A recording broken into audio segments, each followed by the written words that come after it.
नमस्कार। उत्तराखंड की खबरों में आपका स्वागत है और मैं आपके साथ प्रिया बिस्ट। बुलेटिन की शुरुआत करते हैं। सीएम धामी आज गुजरात दौरे पर हैं, जहां उन्होंने वडोदरा में सरदार गाथा कार्यक्रम में शिरकत की। यहां कार्यक्रम सरदार वल्लभ भाई पटेल की 150वीं जयंती वर्ष के उपलक्ष्य में चल रही राष्ट्रीय गतिविधियों का हिस्सा है। ये सभा राष्ट्रीय पदयात्रा से जुड़ी है, जिसका उद्देश्य देश में एकता, अनुशासन और नागरिक जिम्मेदारी की भावना को मजबूत करना है। कार्यक्रम में शामिल होने से पहले सीएम धामी ने बिरसा मुंडा सर्किल से सांधली तक पदयात्रा की।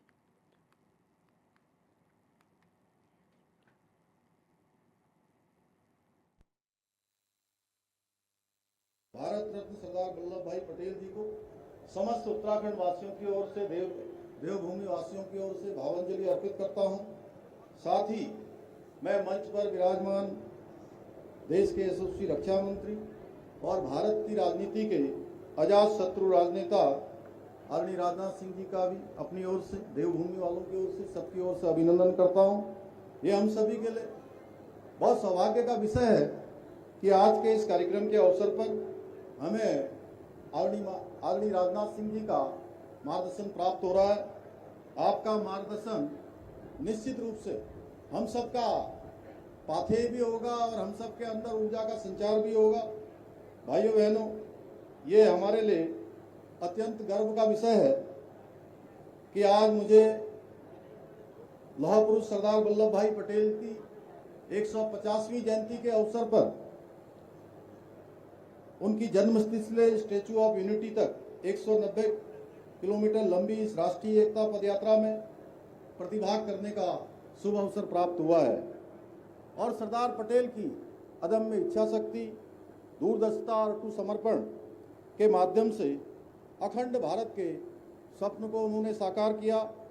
वो सच्चे अर्थों में आधुनिक भारत के निर्माता थे। स्वतंत्रता प्राप्ति से पूर्व खेड़ा और बारदोली के किसानों के आंदोलन में अन्याय के विरुद्ध उनके द्वारा किए गए संघर्ष ने उन्हें भारत में लोकप्रिय बना दिया था। बारदोली सत्याग्रह की सफलता के बाद ही देश ने उन्हें आदरपूर्वक सरदार की उपाधि से सम्मानित किया। उन्होंने अपने बैरिस्टर का प्रतिष्ठित बैरियर और व्यक्तिगत सुख सुविधाएं त्याग कर जीवन राष्ट्र सेवा के लिए समर्पित किया था। भाइयों बहनों, आज़ादी के बाद जिस प्रकार से उन्होंने देश की 562 से भी अधिक रियासतों को भारत में विलय किया, सच में वो बहुत बड़ा महान कार्य था। विस्तृत एवं एकीकृत भारत के निर्माण में देश के पहले उप प्रधानमंत्री और गृह मंत्री के रूप में सरदार पटेल की दूरदर्शिता और कूटनीति की अमर गाथा युगों युगों तक अमर रहेगी। परंतु राजनीतिक दुर्भावनाओं के कारण कांग्रेस ने षड्यंत्र पूर्वक सरदार पटेल जी के योगदान को इतिहास से ओझल करने का प्रयास किया। कांग्रेस और वामपंथियों ने सरदार पटेल जैसे लौह पुरुष को पीछे धकेलकर कुछ नेताओं की कृत्रिम छवि को गढ़ने का काम किया। कांग्रेस ने हमेशा वही नेता महान बताए जो एक विशेष परिवार से आते थे, लेकिन जिन्होंने 562 रियासतों को जोड़ने का काम किया, उन्हें इतिहास की किताबों के कोनों की लाइनों में सीमित करने का काम कांग्रेस के शासनकाल में देश की आज़ादी के बाद हुआ।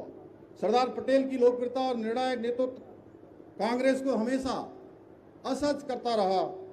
कांग्रेस के शीर्ष नेतृत्व को डर था कि अगर सरदार पटेल का कद स्वीकार कर लिया गया तो आज़ादी के बाद कांग्रेस का वास्तविक नेता कौन था, ये प्रश्न हमेशा खड़ा रहेगा। आज जो भारत एक राष्ट्र के रूप में खड़ा है, वो सरदार पटेल की कूटनीति, साहस, दृढ़ इच्छा शक्ति का परिणाम है।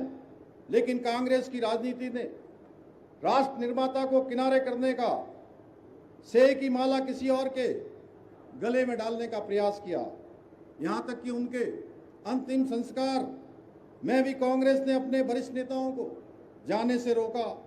भारत को एक करने वाले लौह पुरुष को भुलाने की कोशिश करने वाले ये भूल गए कि जो इतिहास बनाया जाता है वो मिट जाता है और जो इतिहास रचा जाता है वो सदियों तक याद रखा जाता है, सदियों तक उसकी गूंज रहती है। भाइयों बहनों, जहां कांग्रेस ने सरदार पटेल जी का तिरस्कार किया, वहीं आदरणीय प्रधानमंत्री श्री नरेंद्र मोदी जी ने सरदार पटेल जी की जयंती को राष्ट्रीय एकता दिवस के रूप में मनाने का निर्णय लिया और उनको सच्ची श्रद्धांजलि अर्पित करने का काम किया।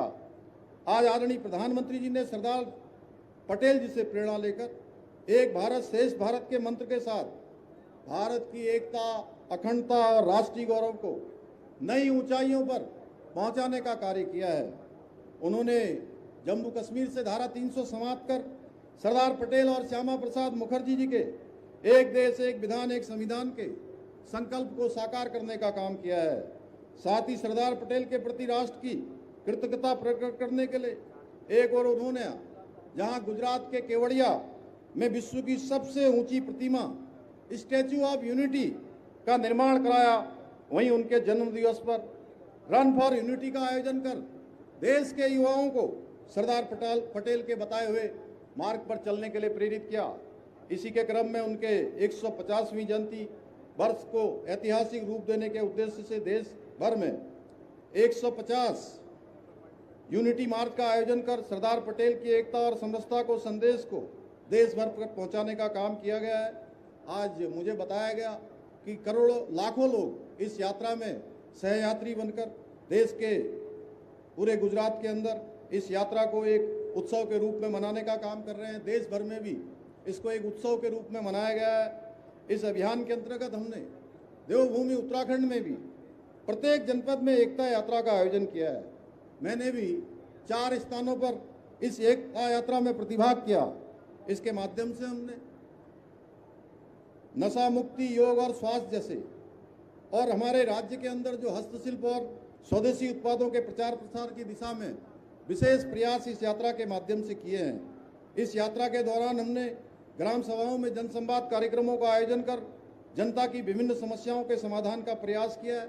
वहीं अनेक सांस्कृतिक कार्यक्रमों का भी आयोजन किया है। सरदार उपवन विकसित करके पर्यावरण संरक्षण की दिशा में भी हमने महत्वपूर्ण पहल।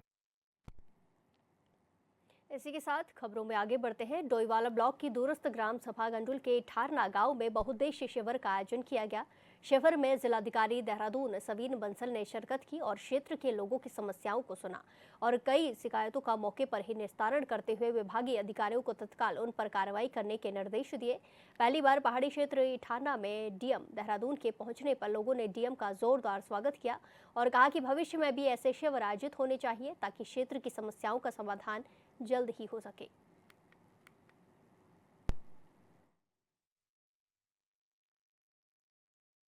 देखिए, हमारे ऑनरेबल सीएम का ये संकल्प है और ये निर्देश भी हैं कि जो हमारे दूरस्थ एरियाज़ हैं वहाँ पे हम जितना संभव हो उतना विज़िट करें, सारे अधिकारियों के साथ वहाँ पे बहुत अच्छे शिविर लगाएं, नाइट स्टेज करें और जितनी हमारी शासन प्रशासन की योजनाएं चल रही हैं, जितने हमारे प्रमाण पत्र बनते हैं, हमारी स्वास्थ्य जांचें होती हैं, हमारे यूडीआईडी कार्ड, आधार कार्ड, आयुष्मान कार्ड, कृषि और उद्यान के यंत्र का वितरण, उनमें जो इनपुट्स हैं, चाहे दवाइयाँ हैं, पेस्टिसाइड्स हैं या बीज हैं, वो उपलब्ध करवाना, हमारे जो कृत्रिम अंग हैं, व्हील चेयर्स हैं, हियरिंग एड्स हैं और जो हमारी पेंशन्स हैं जितनी तरह की, दिव्यांगता प्रमाण पत्र हैं, ये सारे जो हमारे लाभ हैं ये मौके पर ही प्रयास किया जाए कि ऐसे दूरस्थ क्षेत्रों में हम लोगों के द्वार पहुंचकर दे पाएं।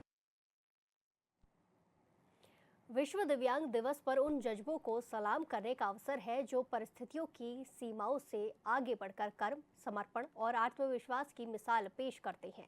इस साल पौड़ी जिले के 5 ऐसे दिव्यांगजन राज्य स्तरीय सम्मान के लिए चयनित हुए हैं, जिनकी उपलब्धियां न केवल उनके व्यक्तिगत संघर्ष की पहचान है बल्कि पूरे समाज के लिए प्रेरणा का स्रोत भी है। आगामी 3 दिसंबर को विश्व दिव्यांग दिवस के अवसर पर राज्य सरकार द्वारा दक्ष दिव्यांग कर्मचारियों, स्वयं रोजगार में संलग्न दिव्यांग व्यक्तियों, दक्ष दिव्यांग खिलाड़ियों, सेवा योजकों तथा अधिकारियों को राज्य स्तरीय पुरस्कार से सम्मानित किया जाएगा। मेरा नाम मनीष रावत है। मैं पशुपालन विभाग में पशु संसाधन अधिकारी के तौर पर विकासखंड कोट में पशु सेवा केंद्र में कार्यरत हूँ। और ये जो 3 दिसंबर को जो विश्व दिव्यांग दिवस के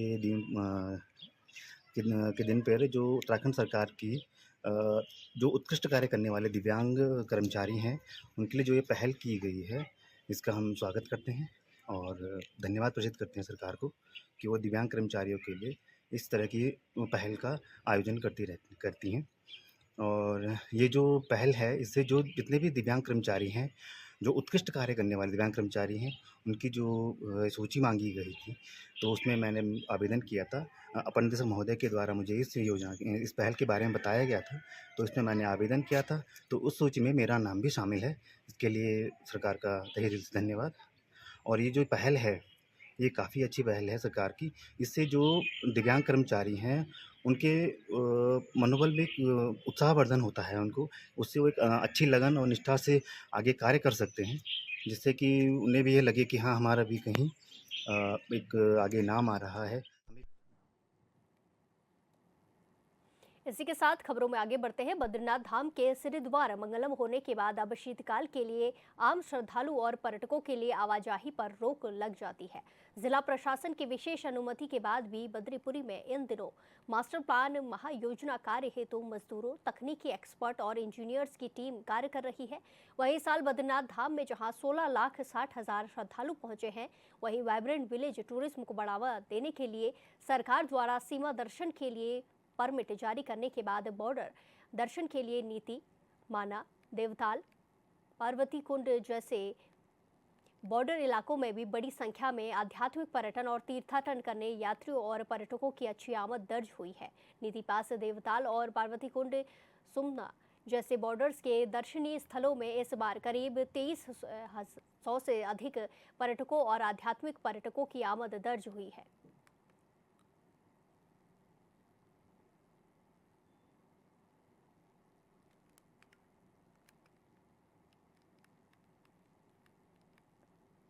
इस खबर पर ज्यादा जानकारी के साथ सीधे जोड़ेंगे हमारे संवाददाता संजय कुंवर से। संजय, जिस तरीके से बद्रीनाथ धाम के कपाट बंद हो गए हैं, लेकिन जो बॉर्डर्स एरिया है यहाँ पर मजदूर और काम कर रहे हैं, क्या कुछ पर्यटकों का कहना है, पर्यटक भी पहुँच रहे हैं, आध्यात्मिक पर्यटक पहुँच रहे हैं, क्या कुछ देखने को मिल रहा है और क्या कुछ यहाँ का हालात है अभी?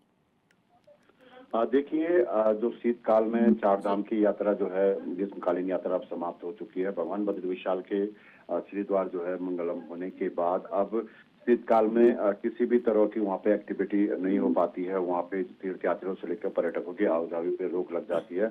हालांकि जो मास्टर प्लान का कार्य वहाँ पे चल रहा है, तो वहाँ पे अभी भी टेक्नीशियन स्टाफ और जो कुछ मजदूर लोग वहाँ पे महानिर्माण कार्य में जुटे हुए हैं, वो भी स्पेशल जो परमिट जो है जिला प्रशासन से जारी होता है। इसके बावजूद भी अगर पूरी यात्रा में बात की जाए, तो इस बार जो सीमा दर्शन और वाइब्रेंट विलेज टूरिज्म को बढ़ावा देने के लिए प्रदेश सरकार द्वारा एक पहल की गई थी, तो वो लगभग जो है कामयाब रही और लगभग 250 से अधिक जो आध्यात्मिक पर्यटक और जो स्थानीय लोग हैं, वो सीमा दर्शन करके सकुशल अपने घरों की ओर लौटे हैं। क्योंकि नीति पास और माना पास के आसपास जो बॉर्डर टूरिज्म और काफी दर्शनीय और रमणीक स्थल जो है, वहाँ पे पार्वती कुंड से लेकर देवताल सहित कई ऐसी जगह थी जो इनर लाइन के झंझट में जो है वहाँ पे जो पर्यटक है, जो आध्यात्मिक पर्यटक है तीर्थाटन के लिए और स्थानीय लोग जो है अपने देवी देवताओं के दर्शनों के लिए नहीं पहुंच पाते। लेकिन इस बार सरकार की जो अच्छी एक नीति जो है बॉर्डर टूरिज्म और वाइब्रेंट टूरिज्म को बढ़ाने के लिए यहाँ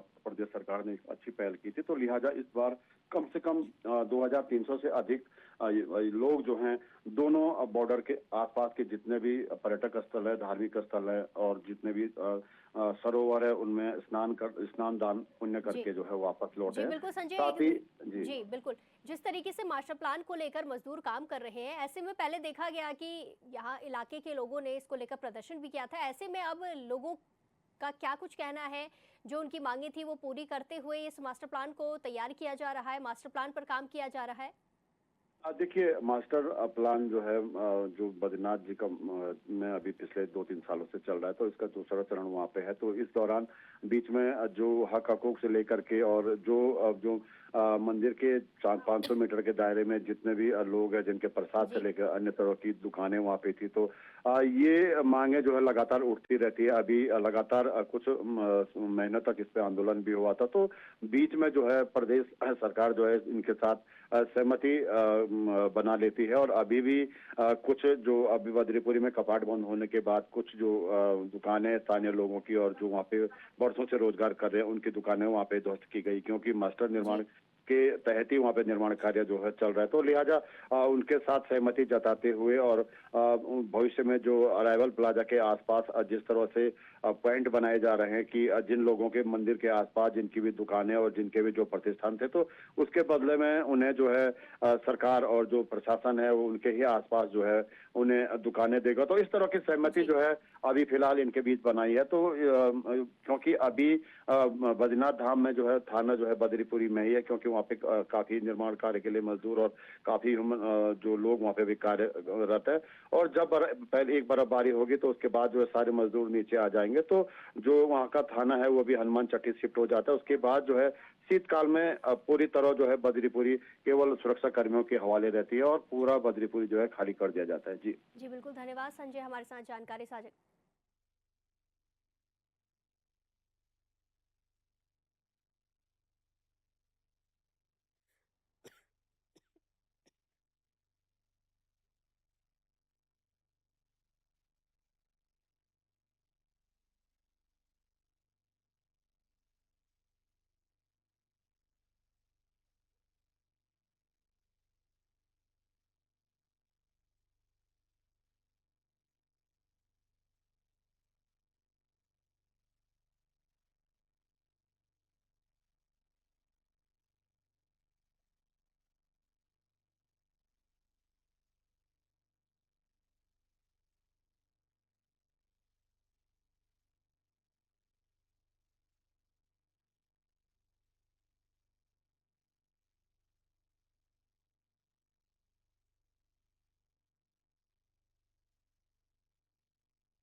अब वक्त एक छोटे से ब्रेक का, फिर लौटेंगे कुछ खबरों के साथ, बने रहिए हमारे साथ।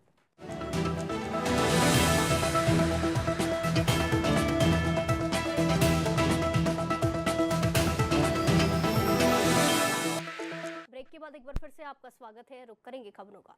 उत्तराखंड कैबिनेट मंत्री सौरभ बगुणा ने एचएनएन संवाददाता योगेश आर्य से खास बातचीत में गन्ना मूल्य बढ़ोतरी, चीनी मिल के भुगतान विवाद, पशुपालन, मत्स्य पालन योजनाओं और चारधाम यात्रा पर अपनी राय रखी है।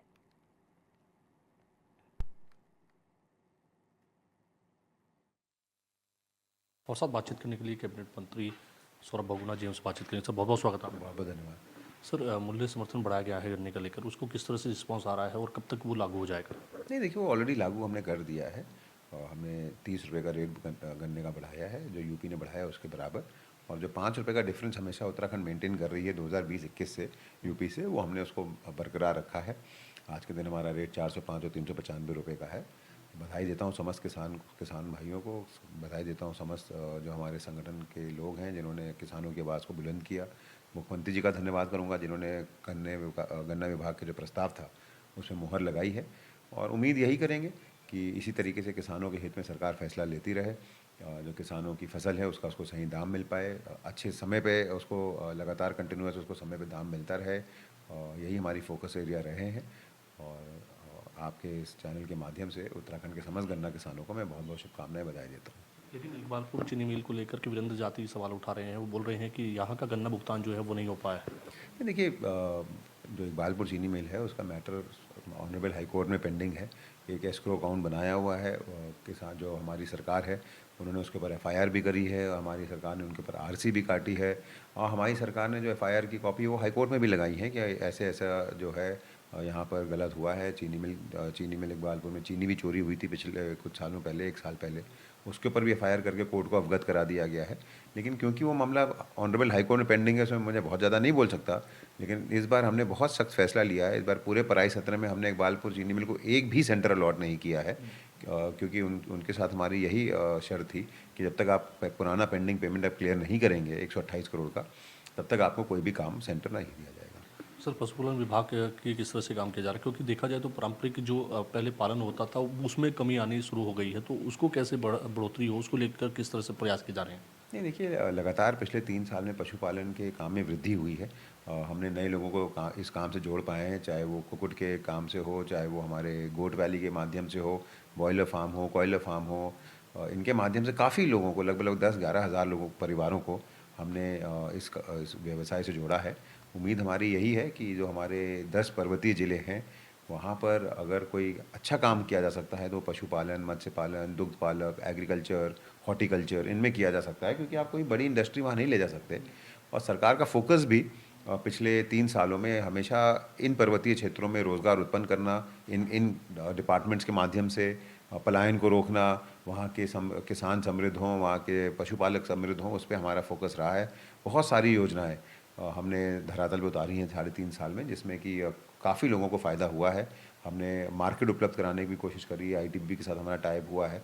अब हमारी नेक्स्ट कोशिश आर्मी और एसएसबी के साथ भी एमओयू साइन करना है, जिस पे हम फाइनल स्टेजेस पर हैं। मुझे लगता है बहुत जल्द हम उसमें भी सक्सेसफुल होंगे। तो जब उत्तराखंड में मार्केट अवेलेबल होगी, रेडिली मार्केट अवेलेबल होगी, अच्छे रेट मिलेंगे, बिचौलिए बीच से जाएंगे, तो कहीं ना कहीं मुझे पूर्ण उम्मीद है कि जो हमारे फार्मर्स, पशुपालक हैं, इनका भी आत्मविश्वास बढ़ेगा और ये हमारे पशुपालन के काम को और अडॉप्ट करेंगे। प्रधानमंत्री नरेंद्र मोदी ने भी हॉर्टिकल्चर को लेकर के कहा था कि हॉर्टिकल्चर हब हम विकसित कर सकते हैं, अगर चाहे तो बड़ा प्रयास भी इसमें हो सकता है। नहीं, हमारी सरकार लगातार कर रही है। देखिए, आप चाहे वो कीवी फार्मिंग के माध्यम से हो, ड्रैगन फ्रूट के माध्यम से हो, चाहे वो एप्पल फार्मिंग के माध्यम से हो, सरकार बहुत सारी ऐसी स्कीम्स चला रही हैं जिससे हमारे किसान समृद्ध हो सकते हैं। अभी पिछले ही कुछ महीनों पहले हमारी कैबिनेट में हमने ड्रैगन फ्रूट पे भी 80% सब्सिडी दी है, और उसमें उत्तराखंड में बहुत एक बड़ा काम किया जा सकता है। कीवी के लिए आप देखिए, हमारे जो पूरे बागेश्वर ज़िला है, जो हमारा बागेश्वर ज़िले में लगभग गांव के गांव कीवी की फार्मिंग कर रहे हैं, और उनकी कीवी दिल्ली तक बिक रही है।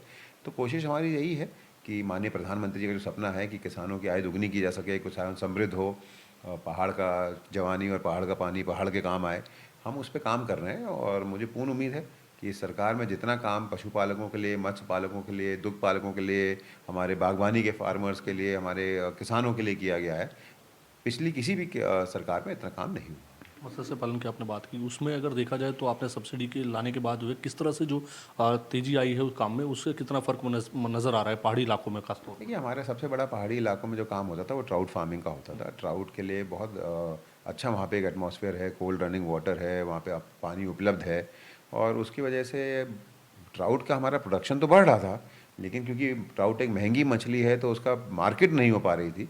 तो फार्मर्स थोड़े से हमारे कहीं ना कहीं दुखी थे कि प्रोडक्शन बढ़ जा रहा है लेकिन रेट सही नहीं मिल रहा है। लेकिन जब आईटीबीपी का हमने टाई अप किया है, जिससे हमारे जो बॉर्डरिंग एरियाज़ हैं, पिथौरागढ़, चंपावत, हमारा लोहाघाट, हमारा आपका बागेश्वर, चमोली ज़िला, उत्तरकाशी ज़िला, यहाँ के फार्मर्स को एक बहुत बड़ी रिस्पाइट मिली है, क्योंकि अब डायरेक्टली आईटीबीपी हमारे मत्स्य पालकों से ट्राउट खरीद रही है।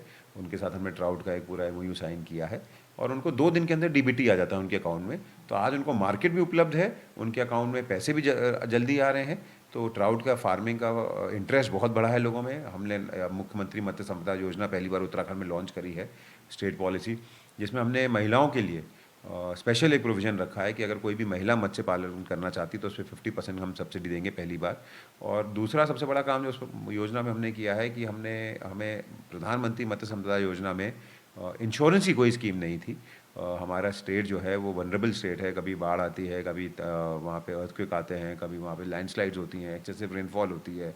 तो उससे हमारे जो रेसवेज ख़राब होते थे मत्स्य पालकों के, उनको कोई भी इंश्योरेंस के साथ नहीं जोड़ा जा सकता था, तो उनका नुकसान भारी होता था। इस बार पहली बार हमने मुख्यमंत्री मत्स्य संपदा योजना में 90-10 के रेशियो पे 90% स्टेट सरकार, 10% उपभोक्ता, ये एक इंश्योरेंस स्कीम चलाई है। और उसका पहला चेक अभी हमने, जो हमारा रजत जयंती वर्ष था, उसमें 3 फार्मर्स को हमने इंश्योरेंस का पैसा भी दिया है। तो इससे लोगों के अंदर एक विश्वास है कि अगर कोई हादसा होता है तो भी सरकार हमारे साथ खड़ी है, और महिला अगर मत्स्य पालन का काम करने जाएगी तो उसको भी 50% सब्सिडी मिलेगी। और उसी के साथ इसी सरकार में हमने सबसे बड़ा मत्स्य पालकों को रिलीफ देने का जो काम किया कि पिछली सरकारों में जो मत्स्य पालकों को जो कमर्शियल यूनिट दर रखता था इलेक्ट्रिसिटी का, जो कि 5.5 रुपये प्रति यूनिट हुआ करता था, उसमें भी सरकार ने रिलीफ देते हुए उसको कमर्शियल से हटा के एग्रीकल्चर किया है और आज उनको सिर्फ 2.5 रुपये प्रति यूनिट लग रहा है। तो 3 रुपये प्रति यूनिट की बिजली दर भी वो बचा रहे हैं। तो ये सारे काम इस सरकार में हमने किए हैं और मुझे उम्मीद है कि इससे आपको देखने को मिला है कि जो इन 3.5 साल में जो जीएसडीपी में कंट्रीब्यूशन फिशरीज़ ने किया है, हम 3rd फास्टेस्ट ग्रोइंग सेक्टर हैं, 9.32% पे ग्रो कर रहे हैं। ये इन्हीं कारणों की वजह से है जो पॉलिसी सरकार ने बनाई है। तो आप सुन रहे थे कैबिनेट मंत्री सौरभ बहुगुणा जी को, जिन्होंने तमाम विषयों पर अपनी राय रखी है। कैमरा पर्सन इस बट के साथ में योगेश आर्य, H24/7 जनपद। इस बुलेटिन में फिलहाल के लिए इतना ही। बाकी तमाम खबरों के लिए देखते रहिए HNN 24/7। नमस्कार।